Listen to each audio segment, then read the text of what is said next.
वो बहुत धनी व्यक्ति था, उसको सूचना मिलती है कि इस तरह से भगवान बुद्ध आपकी वाटिका में रुके हुए हैं। तो जब सूचना मिलती है तो वो इतना बेचारा हर्षोल्लास में क्या नाम, उसकी वाणी भी सही नहीं निकलती है और वहाँ से कहीं कदम डालता है, कहीं गिरते हैं। तो इस कंडीशन में वो वहाँ पर आता है, भगवान बुद्ध को प्रणाम करता है, अपने वो सही शब्द नहीं कह पाता है जो कि उसको कहने चाहिए।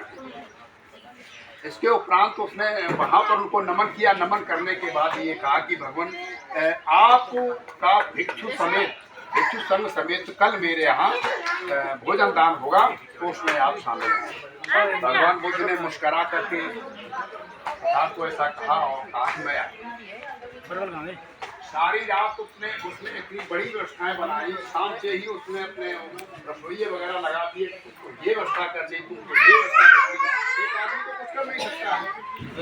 तो सुबह जब हुआ ये पता था कि 11 बजे के बाद भोजन नहीं करेंगे, विकाल हो जाता है, तो 11 बजे से पहले उसने सारी व्यवस्था रसोइया की बना रखी थी। उसमें सलाद भी रखा था, जिसको कहते हैं, क्या कल बताया था, शुकर मध्यम को काफी उसमें हाथ रहा होगा। मैं थोड़ा संक्षेप में दूंगा और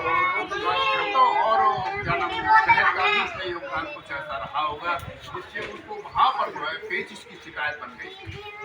जब वो भोजन करके पापा वो क्या नाम, वो पापा से वहाँ पहुँचते हैं, उस उन्होंने स्वयं कहा कि मुझे आनंद दर्द की शिकायत हो रही है पेट में। तो आनंद ने कहा कि मैं औषधि ला रहा हूँ। आनंद जब वन में गए, औषधि से भी कुछ नहीं हुआ। इसके पश्चात और सारे भिक्षु तौर पड़े अपनी अपनी जानकारी के आधार पर जो है उस जंगल से औषधियों को लाए निकाल करके, लेकिन भगवान बुद्ध पर किसी की औषधि का कोई असर नहीं।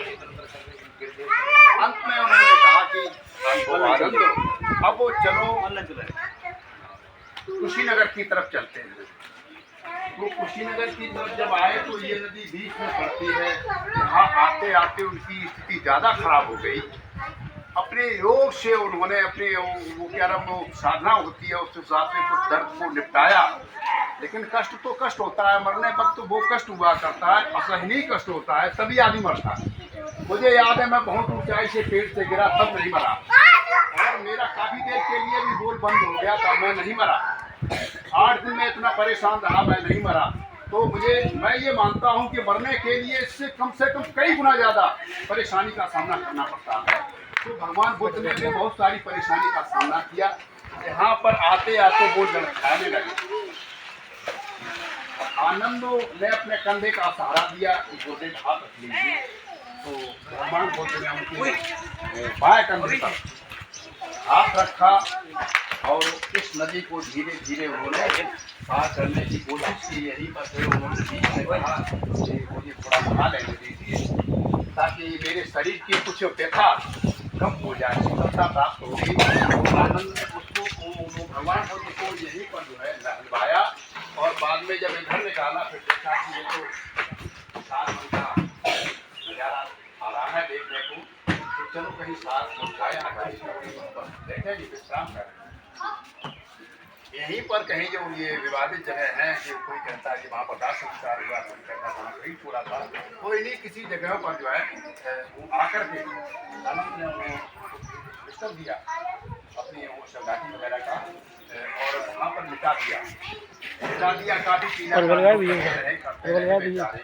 और ये तो उन्होंने 3 महीने पहले माघ की पूर्णिमा को ही ये कहा था कि मैं 3 महीने बाद शरीर छोड़ दूंगा 80 वर्ष की वर्षा पर।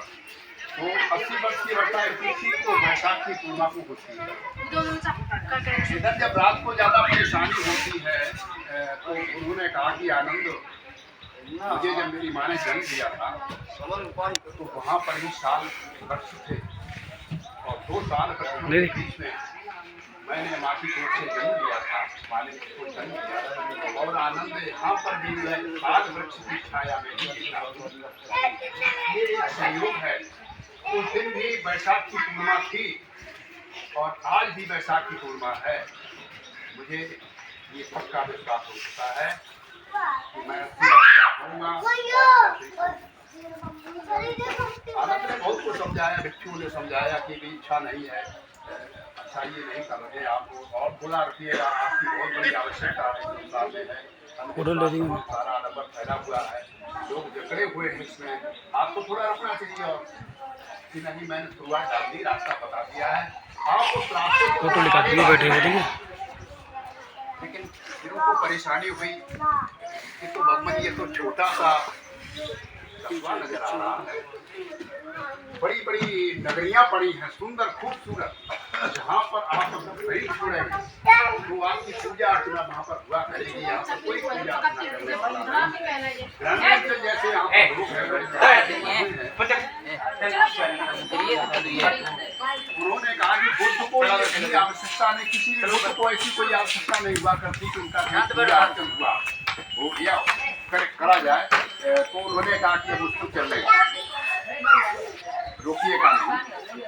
तो फिर वो लेट गए और उन्होंने कहा कि आनंद जी ये देखे रहना कि जिस समय ये रात्रि का दोपहर समाप्त होगा, वैशाखी पूर्णिमा का दोपहर, दूसरा पैर रात्रि वाला समाप्त होगा, मतलब वैशाखी पूर्णिमा खत्म, और तीसरे पैर के शुभारंभ में ही मैं खरीद छोड़।